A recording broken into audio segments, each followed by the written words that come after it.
Assalamualaikum warahmatullahi. Innal hamdalillah nahmaduhu wa nasta'inuhu man yahdihillahu fala mudilla lahu wa man yudlil fala hadiya lahu. Wa ashhadu an la ilaha illallah wahdahu la sharika lahu. وأشهد أن محمدا عبده ورسوله أما بعد فأعوذ بالله من الشيطان الرجيم قل هل يستوي الأعمى والبصير أفلا تتفكرون عن حذيفة بن اليمان رضي الله تعالى عنه قال قال رسول الله صلى الله عليه وسلم فضل العلم خير من فضل العبادة رواه أحمد بسند صحيح। সম্মানিত উপস্থিতি, প্রশংসা আল্লাহর জন্য, শান্তি অবতীর্ণ হোক আল্লাহর রাসূলের উপর সাল্লাল্লাহু আলাইহি ওয়াসাল্লাম। আজকের দিনী বৈঠকে সংক্ষিপ্ত সময়ে বক্তব্যের বিষয় বিদ্যা, বিদ্যা সম্পর্কে এক গুরুত্বপূর্ণ সংক্ষিপ্ত তথ্যবহুল বিবরণের চেষ্টা করব ইনশাআল্লাহুল আজিজ। সম্মানিত উপস্থিতি, আপনাদের মনে রাখা ভালো হবে, মানুষে বলে শিক্ষা হচ্ছে জাতির মেরুদণ্ড, যা দিয়ে জাতি নির্ভর করে, যার উপরে জাতি টিকে থাকতে পারে, যার উপরে জাতি বেঁচে থাকতে পারে, সেটাই মূলত বিদ্যা। আর এরকম কথা আল্লাহ তাআলা বলেন, এমন কথা রাসূল সাল্লাল্লাহু আলাইহি সাল্লাম বলেন। সম্মানিত উপস্থিতি, বিষয়টি অতীব জরুরি, বিষয়টি অতীব গুরুত্বপূর্ণ। আমরা এ বিষয়ে সংক্ষিপ্ত কথা বলার পূর্বে যারা আপনারা রাস্তায় দাঁড়িয়ে আছেন, যারা রাস্তাঘাটে চলাচল করছেন, আমরা আন্তরিকভাবে অনুরোধ করছি আপনারা সামনে এসে বসে পড়ুন, চলাচল বন্ধ করুন, দোকানপাটে ক্রয় বিক্রয় লেনদেন বন্ধ করুন। দোকানপাটে লেনদেন ক্রয় বিক্রয় বন্ধ করে, চলাচল বন্ধ করে গুরুত্বপূর্ণ আলোচনা শোনার জন্য জোরালো প্রস্তুতি গ্রহণ করুন। তোমরা যারা দায়িত্ব পালন করছো, দেখে রাস্তায় যেন আমি কাউকে দাঁড়িয়ে দেখতে না পাই। তোমরা খুব দ্রুত এই চলাচল বন্ধ করো। কেউ যেন ডান দিকে দাঁড়িয়ে আমাদের আলোচনা শোনার চেষ্টা না করে। বামে সামনে এখনো বসার জায়গা আমরা লক্ষ্য করছি। অতএব ব্যক্তিগত স্বাধীনতা বন্ধ করে, নিজের ইচ্ছা বন্ধ করে এসেছেন বক্তব্য শোনার জন্য। অতএব সময়কে মূল্যায়ন করুন, অযথা বোকামির পরিচয় দিয়ে যেখানে সেখানে ঘোরাফেরা করেন না, সামনে এসে আলোচনা শোনার চেষ্টা করুন। মহান আল্লাহ বলেন, কুল হাল ইয়াস্তাবিল আ'মা ওয়াল বাসীর আফালা তাতাফাক্কারুন। হে নবী, আপনি বলুন, যারা অন্ধ, যে ব্যক্তি অন্ধ চোখে দেখে না, আর যার চক্ষু আছে চোখে দেখে, তারা কি সমান? তোমরা কেন চিন্তা ভাবনা করো না? কেন তোমরা বিবেচনা দিয়ে বিষয়টি ভাবনা মূল্যায়ন করো না? যার চক্ষু আছে সে হলো শিক্ষিত মানুষ, আর যার চক্ষু নেই সে হলো অন্ধ অশিক্ষিত মানুষ। আল্লাহ তাআলা এইভাবেই বলেছেন, আর জিজ্ঞাসা চিহ্ন দিয়ে বলেছেন যে চক্ষুওয়ালা ব্যক্তি আর যার চক্ষু নেই, এরা কি সমান হতে পারে? উত্তরে মানুষে বলবে না, সমান হতে পারে না। অর্থাৎ যারা শিক্ষিত মানুষ আর যারা শিক্ষিত মানুষ নয়, তারা কি সমান? তারা সমান নয়। এই কথাই আল্লাহ তাআলা অন্যত্রে বলেন, কুল হাল ইয়াস্তাবিল্লাযীনা ইয়া'লামুনা ওয়াল্লাযীনা লা ইয়া'লামুন। ইন্নামা ইয়াতাযাক্কারু উলুল আলবাব। হে নবী, আপনি বলুন, যারা পড়াশোনা জানে আর যারা পড়াশোনা জানে না তারা কি সমান? তারা কখনো সমান নয়। নিশ্চয় উপদেশ গ্রহণ করে শিক্ষিত মানুষ, নিশ্চয় উপদেশ গ্রহণ করে বুদ্ধিমান মানুষ, নিশ্চয় উপদেশ গ্রহণ করে যার জ্ঞান গরিমা বিবেক বিবেচনা আছে, তারাই উপদেশ গ্রহণ করে। মহান আল্লাহ বলেন, মা ইয়াস্তাবিল আমা ওয়াল বাসীর ওয়ালা যুলমাতু ওয়ালান নূর ওয়ালা যিল্লু ওয়ালাল হারুর ওয়া মা ইয়াস্তাবিল আহইয়া ওয়াল আমওয়াত। অন্ধ ব্যক্তি আর চক্ষুওয়ালা ব্যক্তি সমান হতে পারে না। আলো এবং অন্ধকার সমান হতে পারে না। ছায়া এবং রৌদ্র সমান হতে পারে না। মরা দেহ এবং জীবিত দেহ সমান হতে পারে না। অত্র আয়াতে আল্লাহ তাআলা শিক্ষিত মানুষ আর অশিক্ষিত মানুষকে চারটি পদ্ধতিতে পেশ করেছেন। আল্লাহ তাআলা বলেন, চক্ষুওয়ালা মানুষ, শিক্ষিত মানুষ আর মূর্খ মানুষ হচ্ছে অন্ধ মানুষ। অতএব অন্ধ মানুষ আর চক্ষুওয়ালা মানুষ যেমন এক নয়, শিক্ষিত মানুষ আর অশিক্ষিত মানুষ তেমন এক নয়। রৌদ্র এবং ছায়া যেমন এক নয়, রৌদ্র হচ্ছে অশিক্ষিত মানুষ আর ছায়া হচ্ছে শিক্ষিত মানুষ। রৌদ্র আর ছায়া যেমন এক নয়, শিক্ষিত এবং অশিক্ষিত মানুষ তেমন এক নয়। আলো এবং অন্ধকার যেমন এক নয়, শিক্ষিত আর অশিক্ষিত মানুষ তেমন এক নয়। আলো হচ্ছে শিক্ষিত মানুষ আর অন্ধকার হচ্ছে অশিক্ষিত মানুষ। আর জীবিত দেহ এবং মরা দেহ এক নয়। যারা শিক্ষিত মানুষ তারা হচ্ছে জীবিত দেহ, আর যারা অশিক্ষিত মানুষ তারা হচ্ছে মৃতদেহ। কি দিয়ে বোঝায় আপনাকে আমি এই কথাটি?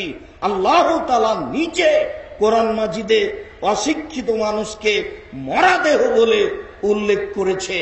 তাহলে আপনি বিবেচনা করে দেখতে পারেন, শিক্ষিত মানুষ আর অশিক্ষিত মানুষের মধ্যে কত পার্থক্য রয়েছে। কোনো সমতাই নেই। আকাশ জমিন যদি পার্থক্য বলা হয় তবুও ভুল হবে, কেননা মরা দেহ কখনোই কোনো কাজ করতে পারে না। নড়াচড়া করার মতো ক্ষমতা তার ভিতরে নেই। আল্লাহ তাআলা এই অশিক্ষিত মানুষকে মরা দেহ বলে উল্লেখ করেছেন, আর শিক্ষিত মানুষকে জীবিত দেহ বলে উল্লেখ করেছেন। জীবিত দেহ যেমন চলাচল করতে পারে, কথা বলতে পারে, শিক্ষিত মানুষ তেমন ভালো মন্দ বুঝতে পারে, ভালো মন্দ বলতে পারে, ভালো মন্দ পথ মানুষকে দেখাতে পারে। তাই তো আল্লাহ তাআলা বলেন, অতিলকাল আমসাল নাজরিবুহা লিন্নাস লা ইয়াকিলুহা ইল্লাল আলিমুন। অসংখ্য দৃষ্টান্ত আমি পৃথিবীতে রেখেছি, এইগুলো কে দেখবে, এইগুলো কে বুঝবে? একমাত্র শিক্ষিত মানুষই এইগুলো বুঝতে পারে, এইগুলি মূল্যায়ন করতে পারে। ডিম যদি মুরগি 18 দিন নিয়ে বসে থাকে তাহলে বাচ্চা বের হয়ে আসে। তুত গাছ যদি গরুতে খাই তাহলে গোবর হয়। তুত গাছ যদি পলু পোকা খাই তাহলে রেশমি সুতা হয়। তুত গাছ যদি হরিণ খাই তাহলে কুস্তুরি আতর হয়। একটা গাছ বিভিন্ন প্রাণী খেলে বিভিন্ন কিছু হয়। এটা কে করতে পারে? এই দৃষ্টান্ত কে বুঝবে? কে বুঝবে চন্দ্র কি করে আসে যায়? কে বুঝবে সূর্য কি করে আসে যায়? কে বুঝবে দিন রাত কি করে আসে যায়? যারা জ্ঞানী মানুষ, যারা শিক্ষিত মানুষ, তারাই বুঝতে পারবে কিভাবে চন্দ্র আসে যায়, কিভাবে সূর্য আসে যায়, কিভাবে দিন আসে যায়। এই কারণেই আল্লাহ তাআলা বলছেন, ইন্নামা ইয়াখশাল্লাহ মিন ইবাদিহিল উলামা। একমাত্র যারা জ্ঞানী গুণী মানুষ, যারা শিক্ষিত মানুষ, তারাই আল্লাহকে ভয় করে, যেহেতু তারা আল্লাহকে চিনতে পারে, যেহেতু তারা আল্লাহকে জানতে পারে। তার জ্ঞান দিয়ে, তার বুদ্ধি দিয়ে, তার বিবেক দিয়ে, তার বিবেচনা দিয়ে সে চিনতে পারে, তাই আল্লাহকে ভয় করে। আল্লাহর নবী বলেন, আল্লাহর কসম, আল্লাহর নবী বলেন, আল্লাহর কসম, আল্লাহর নবী বলেন, আল্লাহর কসম, লাউ তালামুনা মা আলামু, তোমরা যদি জানতে আমি যেমন জানি, তোমরা যদি বুঝতে আমি যেমন বুঝি, তোমরা যদি জানতে আমি যেমন জানি, তোমরা যদি বুঝতে আমি যেমন বুঝি, তাহলে তোমরা বেশি বেশি কাঁদতে, কম কম হাসতে। তার জ্ঞান বেশি, তার বুদ্ধি বিবেচনা বেশি ছিল, তিনি জ্ঞান দিয়ে আল্লাহকে চিনতেন, বুঝতেন। আমাদের জ্ঞান কম, আমরা আল্লাহকে চিনতে বুঝতে পারি না, যার কারণে আল্লাহর ভয়ে কান্নাকাটি করতেও পারি না। জ্ঞানের অত্যন্ত প্রয়োজন, জ্ঞান মানুষের অর্জন করা একান্ত জরুরি। হুযায়ফা ইবনে ইয়ামান রাদিয়াল্লাহু তাআলা আনহু বলেন, রাসূল সাল্লাল্লাহু আলাইহি সাল্লাম বলেছেন, ফাজলুল ইলমে খায়রুম মিন ফাদলিল ইবাদা। যারা জ্ঞানী তাদের মর্যাদা, যারা শিক্ষিত মানুষ তাদের মর্যাদা ইবাদতকারীর চেয়ে শতগুণ উপরে, লক্ষ গুণ উপরে, কোটি গুণ উপরে। যারা আবেদ, যারা পরহেজগার, যারা আবেদ, যারা দরবেশ, যারা পরহেজগার, তাদের চেয়ে জ্ঞানী গুণী মানুষের, শিক্ষিত মানুষের মর্যাদা হাজারো লক্ষ কোটি গুণ উপরে। একথা রাসূল সাল্লাল্লাহু আলাইহি সাল্লাম বলেন। আবু হুরায়রা রাদিয়াল্লাহু তাআলা আনহু বলেন, রাসূল সাল্লাল্লাহু আলাইহি ওয়াসাল্লাম বলেছেন, মান সালাকা তারিকান ইয়ালতামিসু ফীহি ইলমান সাহালাল্লাহু লাহু বিহি তারিকান ইলাল জান্নাহ। পৃথিবীতে কোনো মানুষ যদি জ্ঞানের পথে চলে, জ্ঞান অর্জন করব বলে চলে, আল্লাহ তাআলা তার জন্য জান্নাতের পথকে সহজ করে দেন। জ্ঞান অর্জন করতে নেমেছে মানে সে জান্নাতে যাবে। এই কথা বলার পরে রাসূল সাল্লাল্লাহু আলাইহি সাল্লাম বলেন, মাজতামা কওমুন ফি বাইতিন মিন বুয়ুতিল্লাহ ইয়াতলুনা কিতাবাল্লাহি ওয়া ইয়াতাদারাসুনাহু বাইনাহুম। মানুষ যখন কোন জায়গায় বসে আল্লাহ তাআলার কিতাবকে পড়ে, আপোষে জ্ঞান চর্চা করে, নাযালাত আলাইহিমুস সাকিনা, তখন আল্লাহ তাআলার পক্ষ থেকে তাদের উপরে নিরাপত্তা অবতীর্ণ হয়, তাদের উপরে শান্তি অবতীর্ণ হয়। নাযালাত আলাইহিমুস সাকিনা গাশিয়াতহুমুর রাহমা ওয়া হাফাতহুমুল মালায়েকা। আল্লাহর দয়া দিয়ে সেই জায়গাটাকে ঘিরে দেওয়া হয়, আল্লাহর দয়া দিয়ে সেই জায়গাটাকে ছেয়ে দেওয়া হয়। এরপরে আল্লাহর নবী বলেন, সেই জায়গাকে ফেরেশতা দিয়ে ঘিরে দেওয়া হয়, সেই জায়গাকে ফেরেশতা দিয়ে বেষ্টন করে দেওয়া হয়। ওয়া যাকারাহুমুল্লাহু ফিমান ইনদাহু, আর আল্লাহ তাদের সামনে গর্ব অহংকার করেন যারা তার কাছে থাকে।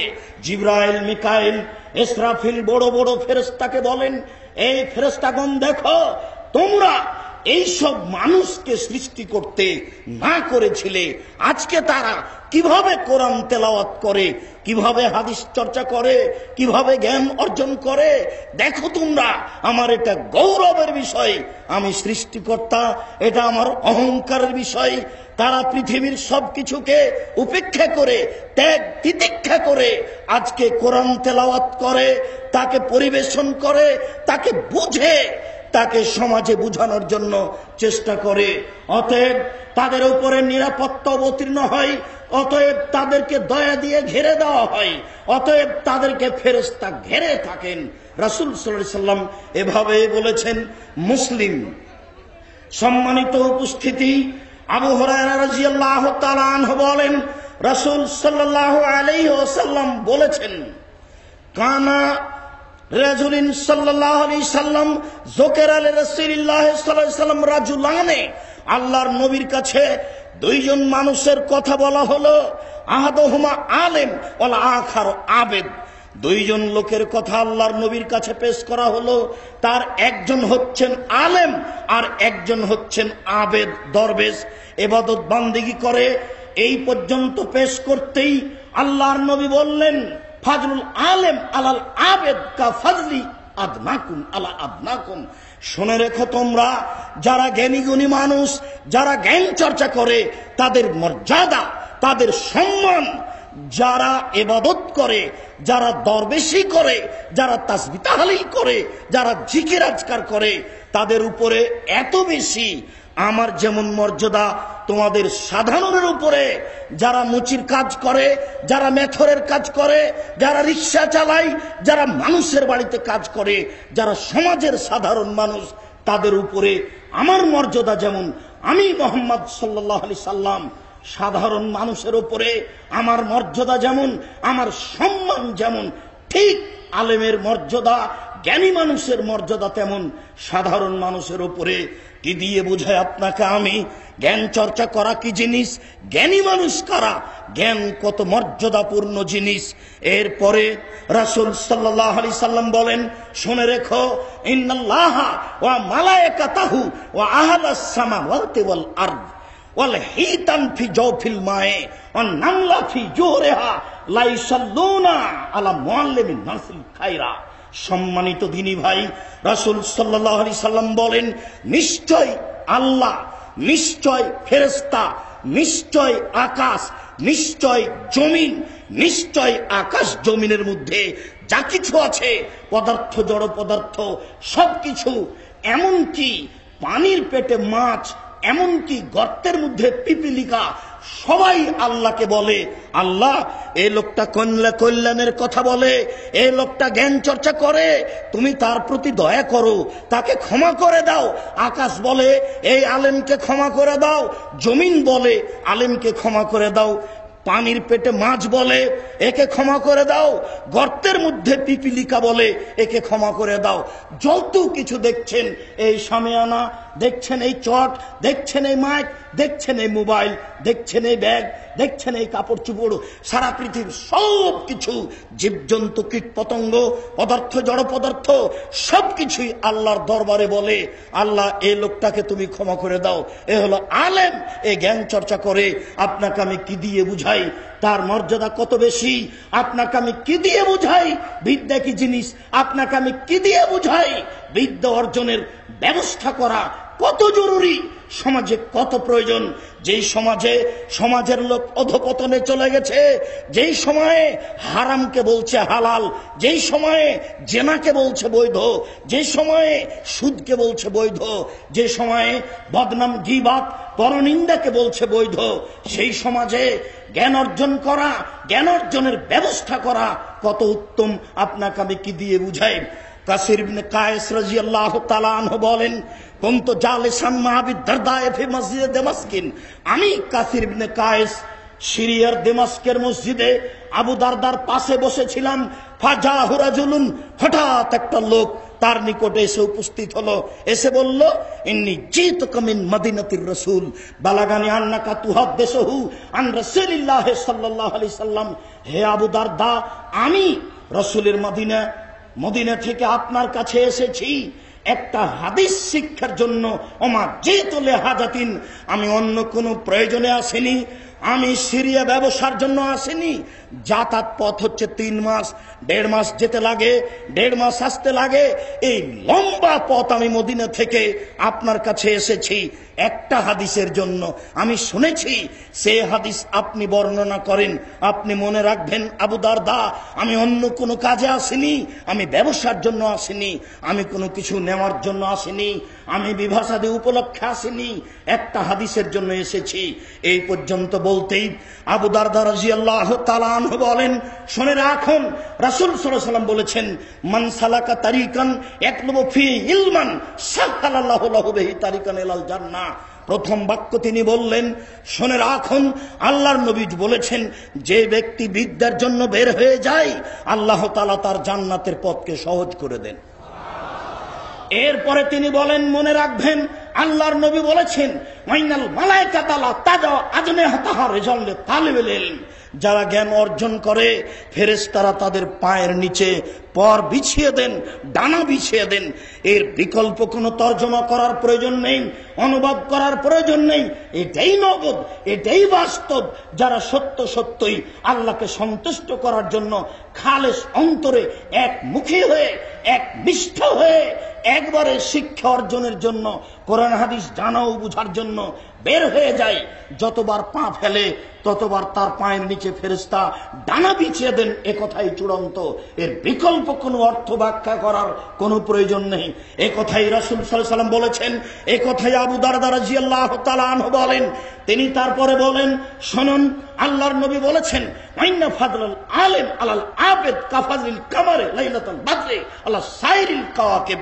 একজন আলেমের মর্যাদা সাধারণ মানুষের উপরে 15 দিনের চন্দ্র যেমন সমস্ত তারকার মাঝে, একজন আলেমের মর্যাদা সাধারণ মানুষের উপরে 15 দিনের চন্দ্র যেমন লাখো কোটি তারকার মাঝে। বলুন তো, 15 দিনের চন্দ্র আকাশে টকটক করছে, ঝকঝক করছে, তখন তো তারকা কিছু বোঝা যায় না। এই চন্দ্র কাছে তারকা যেমন, আলেমের কাছে সাধারণ মানুষ তেমন। এই কথা আল্লাহর নবী বলেছেন। তারপরে তিনি বললেন, শুনুন, আল্লাহর নবী বলেছেন, ইন্নাল আলিম ইস্তাগফির লাহু মান ফিস সামাওয়াতি ওয়া মান ফিল আরদ ওয়াল হিতান ফি জাওফিল মায়ে। নিশ্চয় আলেম এমন এক জিনিস, আলেম এমন মানুষ যাদের জন্য ক্ষমা চায় আকাশ, যাদের জন্য ক্ষমা চায় জমিন, যাদের জন্য ক্ষমা চাই পানির পেটে মাছ, যাদের জন্য ক্ষমা চাই পিপিলিকা গর্তে, যা কিছু পৃথিবীতে আছে সবকিছুই তাদের জন্য ক্ষমা চাই। সম্মানিত উপস্থিতি, সাফর বিন আসসাল আল মুরাদি রাদিয়াল্লাহু তাআলা আনহু বলেন, আতাইতুন নবী সাল্লাল্লাহু আলাইহি সাল্লাম ওয়া হুয়া ফিল মসজিদ মুত্তাকিউন আলা বুরদিন আহমারা। আমি সাফর বিন আসসাল আল মুরাদি আল্লাহর নবীর নিকটে আসলাম, তখন তিনি মসজিদে বসেছিলেন, তিনি একটা চাদরের উপরে হেলান দিয়ে বসেছিলেন। আমি বললাম, যে তোলে তালবে ইলম, আল্লাহর নবী, আমি বিদ্যা অর্জনের জন্য আপনার কাছে এসেছি। বলার সাথে সাথে তিনি বললেন, মারহাবান বিতালিবিল ইলম, যারা বিদ্যার অর্জনের জন্য আসে তাদের জন্য স্বাগতম। যে বিদ্যা অর্জনের জন্য এসেছে তাকে স্বাগতম, তাকে স্বাগতম, তাকে ধন্য। শুনে রেখো, ইন্না তালিবুল ইলম লা তাজাউ আজনিহাতা লা তাউফু বিআজনিহাতিল মালায়েকা। নিশ্চয় ফেরেশতারা তাদেরকে তাদের ডানা দিয়ে, তাদের পর দিয়ে ঘিরে রাখে। যারা জ্ঞান অর্জনের জন্য থাকে, যায়, বের হয়, ফেরেশতারা তাদেরকে ডানা দিয়ে, পর দিয়ে ঘিরে রাখে। সেই কথাটাই আগের বাক্যে রাসূল সাল্লাল্লাহু আলাইহি ওয়াসাল্লাম বলেছেন, তা শুনিয়েছি। তাদেরকে ফেরেশতাগণ ঘিরে থাকেন, তাদেরকে আল্লাহর দয়া ঘিরে থাকে, তাদের প্রতি আল্লাহর নিরাপত্তা অবতীর্ণ হয়। সম্মানিত উপস্থিতি, আবু হুরায়রা রাদিয়াল্লাহু তাআলা আনহু বলেন, রাসূল সাল্লাল্লাহু আলাইহি ওয়াসাল্লাম বলেছেন, আদ-দুনিয়া মালুনাতুন ওয়া মালুনুন মা ফিহা। আজকের আলোচনার এই হাদিসের সংক্ষিপ্ত বিবরণের শেষ হাদিস। রাসূল সাল্লাল্লাহু আলাইহি সাল্লাম বলেন, সারা পৃথিবী অভিশপ্ত, আর দুনিয়া মালুনা, সারা পৃথিবী অভিশপ্ত, ও মালুনুন পাফিহা, এর ভিতরে যা কিছু আছে সবই অভিশপ্ত। এই মাঠ অভিশপ্ত, এই চট অভিশপ্ত, এই মাটি অভিশপ্ত, এই আলা বাল্ব এই অভিশপ্ত, এই পৃথিবীর জীবজন্তু, কীট পতঙ্গ, পদার্থ, জড় পদার্থ, যা কিছু আছে পৃথিবীতে আছে সবকিছু অভিশপ্ত। তবে ইল্লা যিকরাল্লাহে, আল্লাহর জিকির অভিশপ্ত নয়। সুবহানাল্লাহ, আলহামদুলিল্লাহ, আল্লাহু আকবার, লা ইলাহা ইল্লাল্লাহ, এই কাজগুলি অভিশপ্ত নয়। এক। দুই, ওমান ওয়ালাহু, আর যে ব্যক্তি এই কাজগুলি করে, যে ব্যক্তি বলে সুবহানাল্লাহ, আলহামদুলিল্লাহ, আল্লাহু আকবার, সেই ব্যক্তিও অভিশপ্ত নয়। তিন, আলেমান, যারা শিক্ষা দান করে, যারা শিক্ষক, যারা জ্ঞান শিখিয়ে দেয়, যারা কোরআন হাদিস চর্চা করে আরেকজনের কাছে পেশ করে, তারা অভিশপ্ত নয়। ও মুতাল্লিমান, যারা ছাত্র, যারা জ্ঞান চর্চা করে, যারা জ্ঞান নেয়, যারা কোরআন হাদিসের শিক্ষা অর্জন করে, তারা অভিশপ্ত নয়। সম্মানিত উপস্থিতি, আজকের আলোচনার এই হাদিসের এই 4টি কথা মনে রাখলেই, যা টাকা পয়সা খরচ করেছেন, কষ্ট ক্লেশ করেছেন, করছেন, করবেন, সব সফল হবে ইনশাআল্লাহ। আপনাকে আমি আবারও বলি, আল্লাহর নবী বলেছেন, গোটা পৃথিবী অভিশপ্ত। তিনি বলেছেন, এই গোটা পৃথিবীতে যা কিছু আছে সবই অভিশপ্ত। এরপরে তিনি 4টা জিনিসকে বের করে নিয়েছেন। এক, আল্লাহর জিকির অভিশপ্ত নয়। সুবহানাল্লাহ, আলহামদুলিল্লাহ, আল্লাহু আকবার অভিশপ্ত নয়। 3, যে ব্যক্তি জিকির করে সে ব্যক্তি অভিশপ্ত নয়। 3, 2, তারা অভিশপ্ত নয়। তিন, যারা জ্ঞান দেয়, যারা কোরআন হাদিসের জ্ঞান দেয়, যারা শিক্ষক তারা অভিশপ্ত নয়। চার, যারা জ্ঞান নেই, যারা ছাত্র তারা অভিশপ্ত নয়। এই জন্য আল্লাহ তাআলা বলছেন ফালাম আন্নাহু লা ইলাহা ইল্লাল্লাহ, তোমরা এই জ্ঞান অর্জন করো যে আল্লাহ ছাড়া কোনো মাবুদ নেই। জ্ঞান বলতে যেই জ্ঞানে আল্লাহকে চেনা যায় সেটাই হচ্ছে মৌলিক জ্ঞান। প্রয়োজনীয় জ্ঞান হচ্ছে সামাজিক জ্ঞান, যা দিয়ে আল্লাহকে চেনা যায় সেটাই হচ্ছে মূলত জ্ঞান। আল্লাহ তাআলা বলছেন ফালাম আন্নাহু লা ইলাহা ইল্লাল্লাহ, তোমরা এই জ্ঞান অর্জন করো যে আল্লাহ ছাড়া কোনো মাবুদ নেই। যেই জ্ঞানে আল্লাহকে চেনা যায় সেটাই হলো মূলত জ্ঞান। আপনি একটু দেখবেন, আবার একটু দেখেন, আল্লাহ তাআলা বলছেন ইকরা বিসমি রাব্বিকাল্লাযী খালাক খালাকাল ইনসানা মিন আলাক, আপনি পড়ুন সে আল্লাহর নামে যে আল্লাহ সৃষ্টি করেছেন। আপনি পড়ুন, জানুন সে আল্লাহকে যে আল্লাহ জমাট বাঁধা রক্তপিণ্ড হতে মানুষকে সৃষ্টি করেছেন। তাহলে বোঝা যাচ্ছে জ্ঞান মানে যা দিয়ে আল্লাহকে চেনা যায়, জ্ঞান মানে যা কিছু আল্লাহর নামে করা যায় সেটাই হচ্ছে মূলত জ্ঞান। সারা দিন অর্জন করলো শিক্ষা, মাস্টার ডিগ্রি পাস করলো, লন্ডন থেকে পড়ে আসলো, কিন্তু আল্লাহ কি তা বুঝতে পারলো না। তাহলে সে মূলত সেইটা জ্ঞান, মূলত জ্ঞান নয়। এই কথাই আল্লাহ তাআলা বলেন আর রহমান আল্লামাল কোরআন, রহমান তিনি যিনি মানুষকে কোরআন শিক্ষা দিয়েছেন। ও খালাকাল ইনসান, তিনি মানুষকে সৃষ্টি করেছেন। জ্ঞান আগে মানুষ পরে, জ্ঞান আগে মানুষ পরে। আল্লাহ তাআলা এই বাক্য উল্লেখ করেছেন যে আল্লাহ তিনি যিনি শিক্ষা দিয়েছেন, আল্লাহ তিনি যিনি মানুষকে সৃষ্টি করেছেন। সম্মানিত দিনী ভাই, সৃষ্টির মৌলিক লক্ষ্য হচ্ছে আল্লাহকে চিনতে হবে। জ্ঞানের মৌলিক লক্ষ্য হচ্ছে আল্লাহকে চিনতে হবে। যে জ্ঞান দিয়ে আল্লাহকে চেনা যায় না সেই জ্ঞান মূলত জ্ঞান নয়। লন্ডন থেকে পড়ে এসেছে বড় ডাক্তার, ডাক্তারি কিভাবে করতে হবে তার জানা নেই। প্রেসক্রিপশন দিচ্ছে, ২৫০০ টাকা নিচ্ছে এবং ১.৫ লক্ষ টাকা মাসে বেতন পায়। কিভাবে চিকিৎসা করতে হবে তার এটাই জানা নাই, সূচনাই জানা নাই। রুগী আসলে পাশে গায়ে হাত দিয়ে পাশে বসিয়ে বলতে হবে লা বাস তোহর ইনশাআল্লাহ, কোনো অসুবিধা নেই, চিন্তা করবেন না, ভালো হয়ে যাবে। তারপরে বলতে হবে আজহেবিল বাস রব্বান নাস আসফে আনতা শাফি লা সেফা ইল্লা সেফাও কা সেফান লা ইয়াদুরু সাকাম। আজহেবিল বাস, আল্লাহ তুমি রোগ দূর করো, আল্লাহ তুমি রোগ দূরকারী, তুমি এমন ভাবে রোগ দূর করো যাতে করে এখানে কোনো রোগী না থাকে।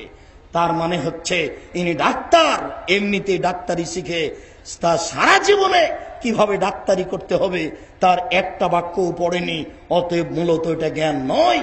আর আপনার ছেলে, ওই যে জজ সাহেব আপনার বাড়িতে আসলেন, সেদিন আপনাকে বলেছিলাম গায়ে কোট ছিল, গলায় টাই ছিল, প্যান্টটা টাকানোর নিচে ছিল, পায়ে জুতা ছিল।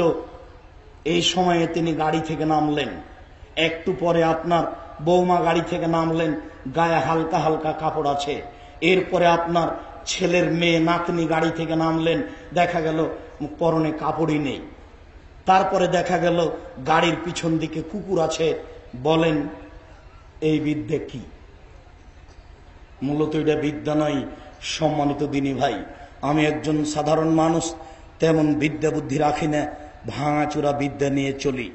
এই বিদ্যাকে সামনে রেখেই আমি বুঝেছি সত্য সত্যই জ্ঞান অর্জন ছাড়া, কোরআন হাদিসের জ্ঞান ছাড়া আল্লাহকে চেনা যাবে না, নিজের ধর্মকর্ম বোঝা যাবে না, পরকাল সফলতার পথঘাট পাওয়া যাবে না। সাথে সাথে ত্রুটিপূর্ণ জ্ঞানে সমাজ পরিপূর্ণ হয়ে আছে। জনাব আকরামুজ্জামান সাহেব অতীব গুরুত্বপূর্ণ একটা কথা বলছিলেন। তার একটা কথা হচ্ছে এই যে যখন তিনি ফায়সালা দিতে পারেন কোরআন হাদিসের, তখন তিনি খলিফা, তখন তিনি আমির। যিনি কোরআন হাদিসের ফায়সালা দিতে পারেন না তিনি আমির নন। তাহলে জ্ঞানের অভাব এত যে কাকে আমির বলতে হবে এটুকুই বুঝি না। দিন ধর্মে যদি এত ত্রুটি থাকে তাহলে সমাজে যারা বাংলা ইংরেজি অঙ্ক শিক্ষায় শিক্ষিত তারা আল্লাহকেই কি চিনবে, তারা দিনকেই কি চিনবে, তারা সমাজকেই কি চিনবে। এখন তো বহির্বিশ্বে শিক্ষার নামে একটা ঘন্টা আছে, পুরুষ নারী একসাথে থাকবে, ছাত্র ছাত্রীকে একসাথে থাকতে হবে, এটাও একটা শিক্ষা। বাংলাদেশের শিক্ষার মধ্যে এটা একটা শিক্ষা, একজন যুবতী কিভাবে যুবতী হয়, একজন যুবক কিভাবে যুবক হয়, এটা পরস্পরে জানতে হবে। শিক্ষক শিক্ষিকা পড়াবেন, ছাত্র শিক্ষক জানবে, এটা একটা শিক্ষা। তাহলে শিক্ষা কোথা থেকে কোথায় চলে গেছে। তাই রাসূল সাল্লাল্লাহু আলাইহি ওয়াসাল্লাম বলেছেন, আমার জীবনে তিনটি বড় ভয়, আমার জীবনে তিনটি বড় ভয়। এক, ভ্রান্ত হুজুর, এটা আমার ভয়। হুজুর ভ্রান্ত হলে আর বিদ্যে টিকবে না, আল্লাহকে মানুষ চিনতে পারবে না।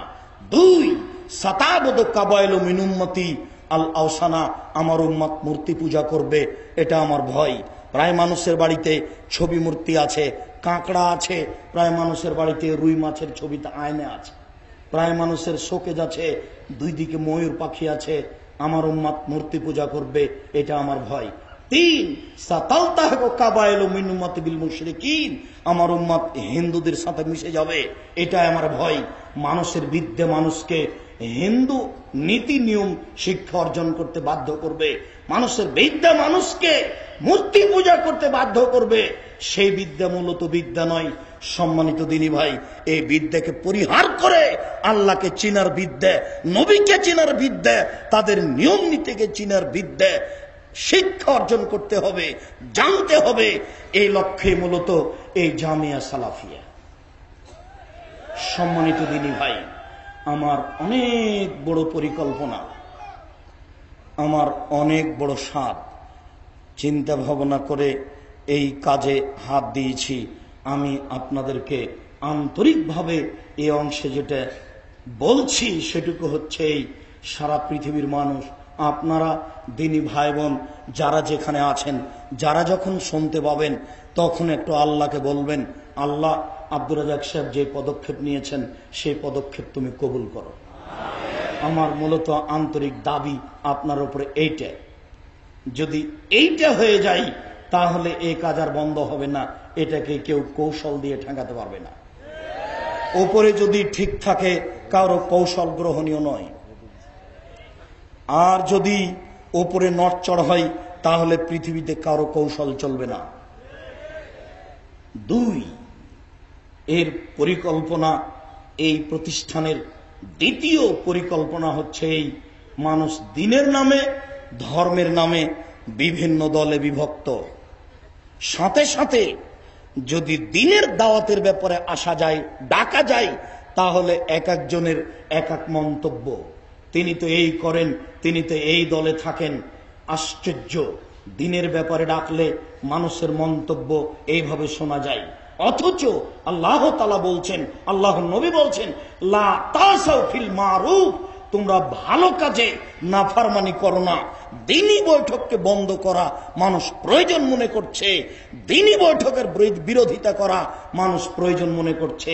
এই দ্বিধাবিভক্ত সমাজকে, এই পরস্পরে আলেম একজন আরেকজনের বিরুদ্ধে কথা বলবে, এই গতিনীতিকে বন্ধ করার লক্ষ্যে সব আলেম ওলামাকে এক ফিল্ডে তুলে পরামর্শের ভিত্তিতে ভ্রাতৃত্ব ভাব বজায় রেখে দ্বীন প্রচার করবে, এই লক্ষ্যে হচ্ছে এই প্রতিষ্ঠান, এই ব্যবস্থাপনা।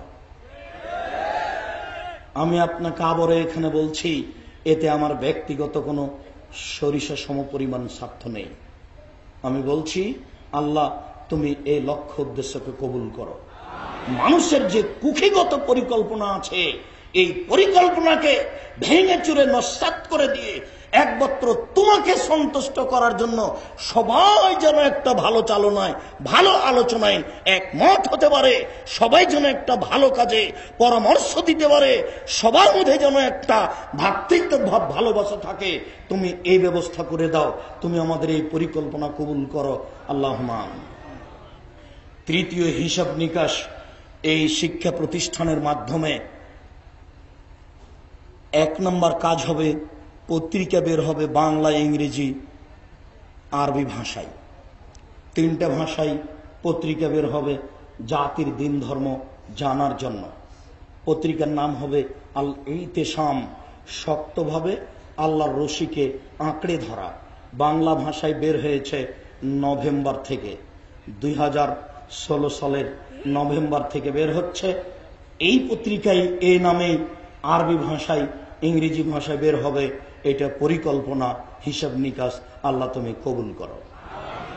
অত্র প্রতিষ্ঠানে যেসব হাদিসগুলি আছে যা বাংলা করা হয়েছে, বহু ত্রুটি থাকলে সেটা সংশোধন করতে হবে। যার বাংলা হয়নি সেগুলি বাংলা করতে হবে। আর শুরু থেকে শেষ পর্যন্ত যত হাদিস গ্রন্থ আছে তার ভালো মন্দ তদন্ত করা হবে। সাথে সাথে যত তাফসির গ্রন্থ আছে সমস্ত তাফসির গ্রন্থকে বাংলা করা হবে এবং তাফসির করতে গিয়ে যেসব ভালো মন্দ জাল জয়ীফ হাদিস চলে এসেছে সেইগুলিকে সংশোধন করে যেটা সঠিক সেটা জাতির সামনে পেশ করা হবে। এটা হচ্ছে লক্ষ্য। সামাজিকভাবে এই প্রতিষ্ঠানের লক্ষ্য হচ্ছে অসহায় এতিম ছেলেদের থাকা খাওয়ার ব্যবস্থা, তাদের মানগত শিক্ষার ব্যবস্থা, এটা হচ্ছে একটা এই প্রতিষ্ঠানের পরিকল্পনা। জামিয়া সালাফিয়া হাটাববির হাটাবো রূপগঞ্জ নারায়ণগঞ্জ ঢাকা, ডাঙ্গিপাড়া পাওয়া রাজশাহী, এই দুটা প্রতিষ্ঠানে প্রায় 50 জন এতিম আছে, বেশ কিছু অসহায় ছেলে মেয়ে আছে, এতিমা আছে। সময়ের গতিতে আরো বেশি হবে। সম্মানিত দিনী ভাই, এটা হচ্ছে আর একটা মৌলিক বড় পরিকল্পনা। সময়ের গতিতে এই প্রতিষ্ঠান মিডিয়া হাতে করবে, মিডিয়ার মাধ্যমে তারা দিন প্রচার করবে। আমার মনে বড় স্বাদ, এখানে ছেলেরা শিক্ষা অর্জন করে মুখে কলমে মিডিয়া দিন প্রচার করবে। এটা হচ্ছে আমার মৌলিক লক্ষ্য। আল্লাহ তুমি কবুল করো, আল্লাহুম্মা আমিন। আপনাকে এ অংশে আবারও বলছি, 2013 সালের 24 আগস্ট রোজ মঙ্গলবার এই কাঁঠাল গাছের নিচে 11টার সময় আমি বলেছিলাম আমার হাতে টাকা নাই, এ কথা সত্য, এখানে প্রতিষ্ঠান গড়বে এ কথা সত্য, ইনশাল্লাহ গড়বেই গড়বে। কিভাবে গড়বে আমি তা জানি না, তবে গড়বে নিশ্চিত ইনশাল্লাহ, এতে আমি বিশ্বাসী। আমি এই কথাটা ওই কথার উপরে বলেছিলাম যখন মুসা আলাইহিস সালামের সঙ্গী সাথী বললেন ইন্নাল্লাহ মুদরাকুন, নিশ্চয় আমরা বন্দী, আটকা পড়েছি। ডানে ফেরাউন, বামে ফেরাউন, পিছনে ফেরাউন, সামনে কুলজুম সাগর, বাঁচার কোনো পথ নেই।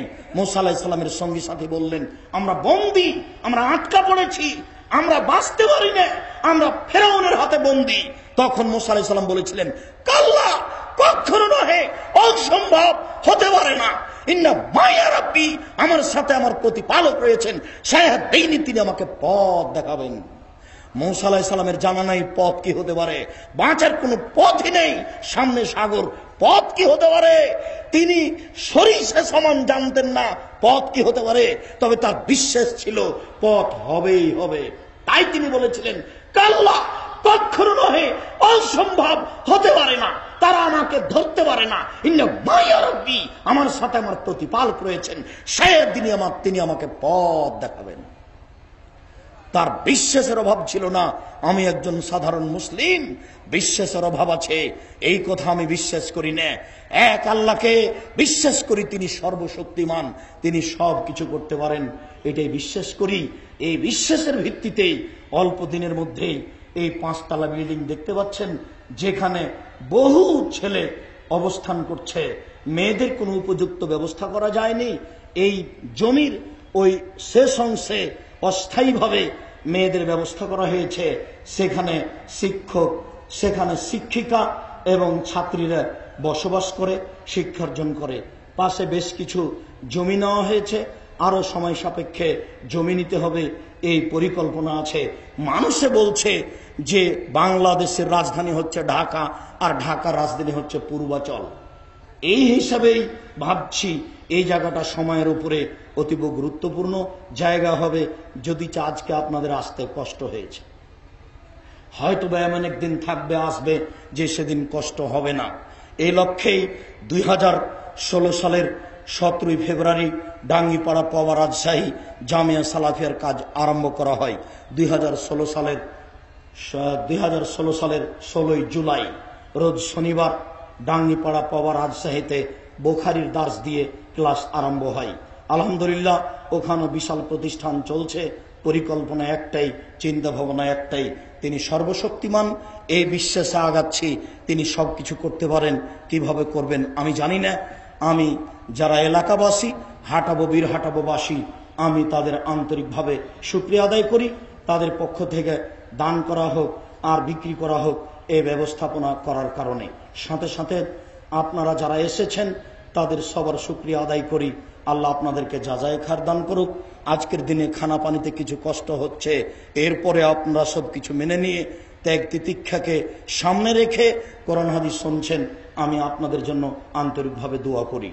আমি দোয়ার এই লক্ষ্যে আপনাকে বলতে চাচ্ছি, পতিতালয়ের মহিলা যদি কুকুরকে পানি পান করে জান্নাত পেতে পারে, এই প্রতিষ্ঠানে সঠিক আকীদার প্রতিষ্ঠানকে ভালোবাসলে এই প্রতিষ্ঠানের কোনো ছেলের মাথায় হাত বুলিয়ে দোয়া করলে, এখানে 1টি টাকা দান করলে তার বিনিময়ে জান্নাত হবে ইনশাআল্লাহ, এতে আমি বিশ্বাসী।